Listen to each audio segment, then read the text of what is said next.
Welcome back to the Jersey Baseball Show for this week. We have a very special couple of guests here, pride of Mercer County, in Paul and Luke Franzoni, playing together up in the NECBL for the Valley Blue Sox to talk about their experiences there and, just kind of growing up Mercer and what they got looking forward to next year, both returning to the college scene. So welcome, Luke, and welcome, Paul, and welcome to the show. Thanks for having us. Thank you for having us. We're excited, really excited. Happy to. And just kind of give us the lowdown of where you are right now. You got kind of looks like a nice sunny background somewhere in New England. Let us know where you are and what's going on right now in the summer. Yeah, so we're staying with a host family right now. We got a pretty good setup, actually. We're sitting right outside near the pool and the batting cage. So we're lucky to have that. These guys have been awesome to us. Staying with one of my roommates from college, too. So he's with us, Jack Hausinger. So we've been pretty lucky. We've been having a great time up here near Western Massachusetts. So it's been great so far. What's the host family experience like? That's something that we don't have really in the ACBL. Obviously, as you know, it's more of a commuter-driven or local, league. sometimes you hear horror stories where it doesn't work out, but it seems like you guys have the other end of it right now. Yeah, I've been pretty lucky. My two summers of playing summer ball with host families, I've had like great hosts. So I can only say good things. Like, these guys make sure when we get back at 1 a.m, like there's food in the fridge for us and all that stuff. So it's been great. Like Luke said, there's right behind the screen, we got a batting cage. We got a gym here at the house, so we don't have to worry about going to Planet Fitness or whatever. So we're really lucky. So. Yeah. Now, how's the team doing right now? And with both of you going into your last year of college, and we can talk about that a little bit too. What's it like playing together competitively one last time? It's been great. Honestly, didn't think that we were going to get this opportunity after high school. We played against each other in the PGCBL 2 summers ago. And I thought that was the last time we'd be on the same field unless we were in a regional or something against each other. But yeah, it's been great to play with each other one more time and kind of get to cheer each other on, have each other's back during the game. Stuff like that. So it's been great. Yeah, it was just the first couple games. It was pretty funny because just being on the same field with Lou, like I'm just haven't been used to it the past couple of years, especially him being at first base now. Because when we were at PDS, he was at short and I was behind the plate. So just like whatever, just looking out there and seeing Lou at first was pretty cool, and like him like getting a cut, throwing it home, like it was cool, and it's a lot of fun. So that was really probably the last time you guys were on the same competitive team, right? Yeah. Although some of your legendary wiffle ball games, maybe competitive is not the right word, because if you run the same team there, then that's probably more competitive than playing in Fayetteville, right? Yeah, they don't let us on the same team. They don't let us on the same team. That'd be a problem for the other guys. So we never get to play together on that. So this is probably the first time since PDS, I guess 2017. Yep. That's crazy. And then, the fact that we all went through COVID and wiped out most of 2020, and you guys kind of saw what it was like without, baseball for a lot of baseball season. Does that make it even more special this year? Yeah, absolutely. Just being on the field in general this year, like for not only for the summer, but also for just the regular season this year and at school, like you just cherish it a little bit more. So. Yeah, for sure. So let's get into the Franzoni story a little bit. All state, all area, all everything, both at PDS, right? Paul, a year older. Yep. Luke, no longer the shortstop that you were at PDS, where it was let's get our best players in the most important positions. Yeah. But Luke, first of all, with you, going into first year at Xavier, hitting 11 bombs as a freshman, which is, kind of crazy to think about, a chance to, move into and possibly become the what we call the all-time home run leader at your school in the post BBCOR era. You know, everybody, you got guys putting up 40 and 50 home runs back when you can use crazy bats but just your experiences there, coming close to the NCAA tournament twice, making it to the Big East championship game twice. You know, your time there, talk about that, explain to us and what you're really looking forward to, you know, next year in your final season. Yeah, definitely. Yeah, the coaches at Xavier have been awesome so far. There's been a few coaching changes. Billy O'Connor has been the head coach the whole time, but just the assistants have changed since freshman year. But all of them have been awesome. And yeah, since freshman year, they had a lot of trust in me.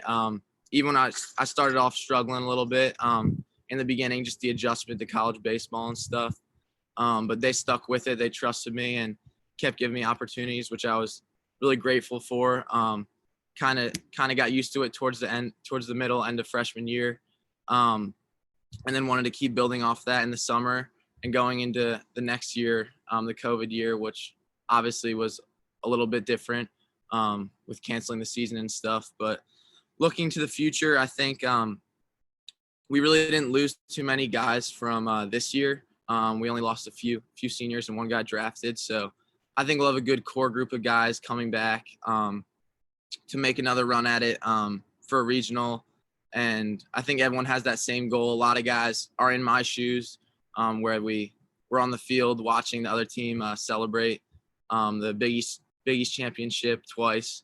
So that's just all that added motivation that we want for a lot of guys last year, and a lot of guys will probably come back for a fifth year. So definitely.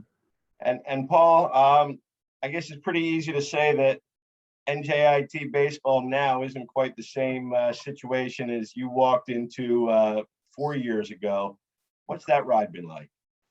It's been unbelievable. Like so when I committed my senior year at PDS, and I think we were the year before I got there, we were 9-40, yep. And just getting on the campus in the fall. I was talking to some of the guys. I was like, what happened last year? They're like, I don't know. Like, we were pretty good. They just had a lot of injuries. And then my freshman year, we actually had a really good year. Made a run in the ASUN, which was like the 6th best conference in Division I that year. So we made the conference tournament, beat a couple ranked teams. And then from there, I remember I was just my main goal since I've been on campus was just to raise the bar of NJIT baseball and elevate.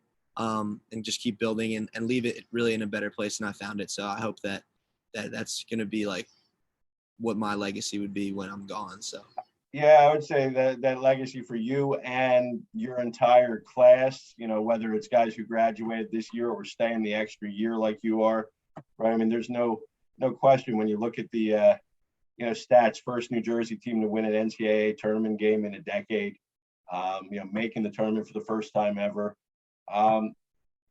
Your experience in Fayetteville, obviously we heard from Jared a couple of weeks ago, but you became we could be fair to say that you're Fayetteville's favorite Arkansas baseball player in college at this point. How did the legend of Pauly Biceps happen exactly?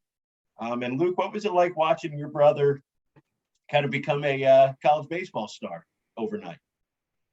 Yeah, so it's pretty funny the way that things went for me in Fayetteville, because I had an interview with the Star Ledger like the week before and just leading up, and they were just asking me about like the whole thing, how we were feeling. And I was like, I had some quote. It was like, oh, like, we're really excited to play Arkansas. Like, we really respect them as a program, blah, blah, blah, blah, blah, blah. But we're not afraid to play them. And I forget who it was, but whoever wrote the article just took out all that beginning part and just put in, we're not afraid to play Arkansas. So my Twitter, was like, they got a hold of that article and my Twitter was like blowing up, like quote tweeting it and like, you're like, just wait, like you're done, whatever. So I started out as like, I was like hated. And then I don't know, I guess the flip kind of switched when we started playing well against them, and then they kind of gained some respect for us, and we had a really good time going out there and meeting their fans after our game and out there in the hog pen. And I guess that's how it was kind of born. So And Luke, I mean, seeing your brother go through that experience, and you were up at where you are now, right? You weren't able to go down and watch. You were in your summer ball season, but obviously, paying attention, certainly seeing that. What was your thoughts for him, and also like that's got to add to the fire of wanting to come back for that last year and do the same thing at Xavier. Yeah, definitely. It was awesome to watch, and it was pretty funny, like seeing the tweets, seeing like the nickname Pauly Biceps emerge, like seeing Snapchats of them in the hog pen, like trading jerseys and stuff with fans. And yeah, it was awesome. It was really funny to just kind of see that all unfold. And yeah, like you said, definitely a lot of motivation to get into that experience and get into that type of environment for Xavier in the next year. So this is, not just a great college baseball story, but really a great Mercer story too. I mean, just I guess both of you talk about, for me, how, growing up Jersey, growing up Mercer, how that impacted who you are at this point in your baseball careers, and, really got you ready to be at this point where you're both, successful, star college baseball players at the D1 level. Yeah, just growing up in the area, I think there was always great baseball in Mercer County, and just a lot of good players that we grew up playing with. I know if you looked around the county in my class, like I think about guys like Ryan Mastrangeli, Jake Byer, guys that I grew up, like we were on the same team growing up, whether it was baseball, basketball, and soccer all together. So I just feel like it was a great environment to play sports, not only baseball, but kind of really taught you like how to compete, how to do everything. So yeah, it was a great way to grow up in Mercer County. And yeah, everyone's kind of like, we talk about that, like that grit from New Jersey, and it might be, you might say what you want. I might think it's eyewash or a buzzword, but I really think it exists because I played with some dudes now from all around the country, and I can say like confidently, like Jersey guys are a little bit different. So for better and for worse, right? Yeah. Luke, same, or what's your experiences? Yeah, definitely. Mercer County sports I thought was great. I feel like we played a lot of the same guys year in, year out that were all super athletic, super good people. And then special shout out to our uncle Brian Dudek that coached us in basically every sport since we were like 7 years old. I mean, he really was a huge part in coaching us for the Hamilton A's, for the Hamilton Tar Heels, like basketball, baseball, soccer, Hibernian Dynamo, like all that stuff. And a lot of the Hamilton people were under him too. So I think he was a huge role in that, and a huge role for us kind of moving on to the next level, and not only teaching us baseball and sports, but how to be a good person and stuff like that. So sure. Maybe even a better soccer coach than a baseball coach, right? For people don't, if you're on the baseball side of it, you don't know that he's got both sides of it there. Yeah, he's got all three. Like Luke said, he had us for everything all the way throughout. So he's the man. Yep, for sure. Let's talk about wiffle ball a little bit.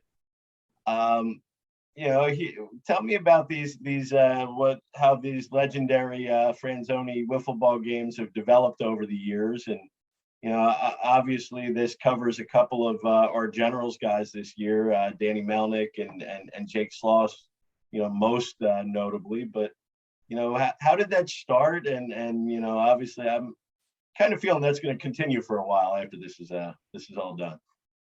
Yeah, so there's three of us. We have another brother, Ian, who's also, he plays football at Brown. So Football star of the family for sure.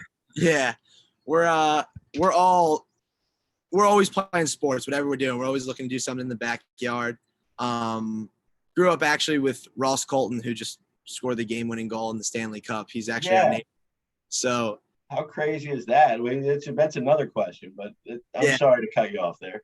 So we were always with Ross and his brother Rob playing in the backyard, and it just kind of blossomed from that. We always growing up had huge games going on because they had friends over, we had friends over, and we always had games in the backyard. And between Luke, Ian, and I, we all have a big group of friends that have kind of became friends within themselves. So we always got guys around our house looking to just we like to have fun, and we're all really, really competitive. So we've been lucky to have a good group of guys that are also like to compete. A little bit crazy. Yeah, definitely.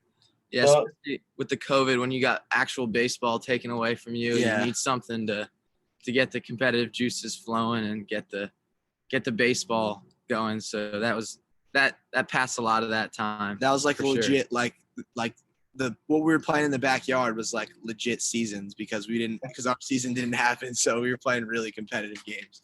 A couple fights break out, just. Yeah. Outside of the two of you, obviously, who was the star? I think last year Melly had a really good year.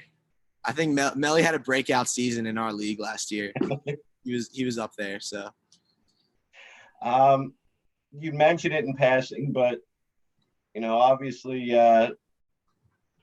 sort of, I don't say an out of body experience, but just one of your friends just won the Stanley Cup. Yeah. Like, how ridiculously crazy is that? And what were you thinking watching it? You want to go? Yeah, I mean, it was awesome. Like, it was insane to just watch, and just like people posting about it all over from Robbinsville and stuff like that, and like just him like evolving over the season was really cool to watch, from kind of not getting so many opportunities to really making the most of everything that he got and making a huge impact in the Stanley Cup and the playoffs and towards the end of the regular season. I mean, it was awesome, and just someone that we've always supported since we were younger and always just had a ton of respect for, and so that was really cool to see. Yeah, we were actually in the car when he scored. We had it on the radio, and we were just going nuts. Like you said, like it's like surreal. Like that's our boy, like our neighbor, like just scoring a goal to win the Stanley Cup. Like it doesn't even make sense. Like it's you guys are playing in the backyard still. Seriously. But yeah, it's insane, and couldn't be happier for Ross. I think they're actually like having a Ross Colton day in Robbinsville today. They're celebrating him. He's got the cup with him, so couldn't be happier for him. Like he's been like kind of like a big brother to us when we were growing up. So he's been great. Yeah. So just kind of to finish up here, what's our goals for the rest of this year, this summer, and what's our goals to finish strong next year? Just for the rest of the summer, just keep getting better. One thing I like to say about baseball is just it's a process. Like just working through everything. Always got to keep getting better.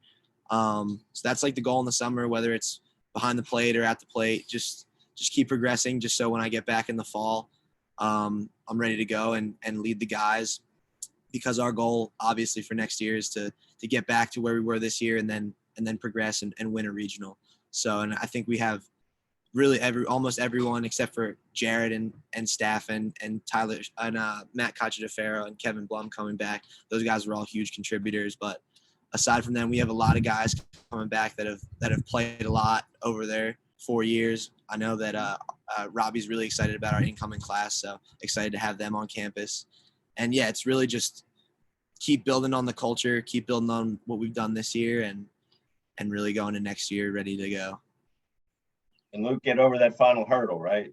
Yeah, that's right. Kind of building off what Paul said about the summer, just continue getting at bats and getting more experience, and keep working on all the little things, playing right field and first base, doing both of them. So that definitely helps to get innings at both positions. And then, for next year, just we want to make a regional and then make a run in a regional, and whether that be from an at-large, from winning the Big East. We always play a really competitive schedule at a conference that always gives us a chance for an at-large if we play well in the beginning of the year. So whatever it takes to get to a regional, that's definitely our team's goal. So.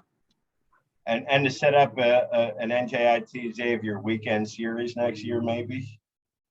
That's like been something that I've been begging Robbie for the past 4 years to try to get it on the schedule, but we gotta like find a way to make a regional, and like someone be a 3 seed, someone be a 4 seed, and that way we can play. You got the national profile now. You can be the 3 seed. Yeah. Yeah. So how do we follow you guys, Valley Blue Sox, for the rest of the summer? For those of us who want to make sure that we're following you guys, what's the best way social media wise to do that? Probably on Instagram or Twitter. I think it's just Valley Blue Sox on Yeah. that. I think that it'll be on that. And yeah, team's doing pretty good right now. I think are we still in first after yesterday? We may be in like second. We're either in first or second in our division, I think. So Who makes playoffs? Top two or it's I think everyone makes it this year. So it's like the 1 seed gets a bye, and then there's like a play-in round where all the other teams play each other. So season runs until when? I think latest is August 10th to 12th. Yeah, August 10th to 12th is like the championship series. Okay. So pretty standard, right? Right before everybody goes back to school. Yep. Well, I appreciate it, guys. Certainly the way you've represented Mercer through the years has been awesome. New Jersey, awesome. Paul, I'm sure I'll get up to see you guys in fall ball. Luke, I can't make the same promise unless you guys come east for fall ball, but certainly hopefully this spring as well. So Yeah. Best of luck, guys, and thanks for coming on with us. Yeah, thanks for having us. Appreciate it.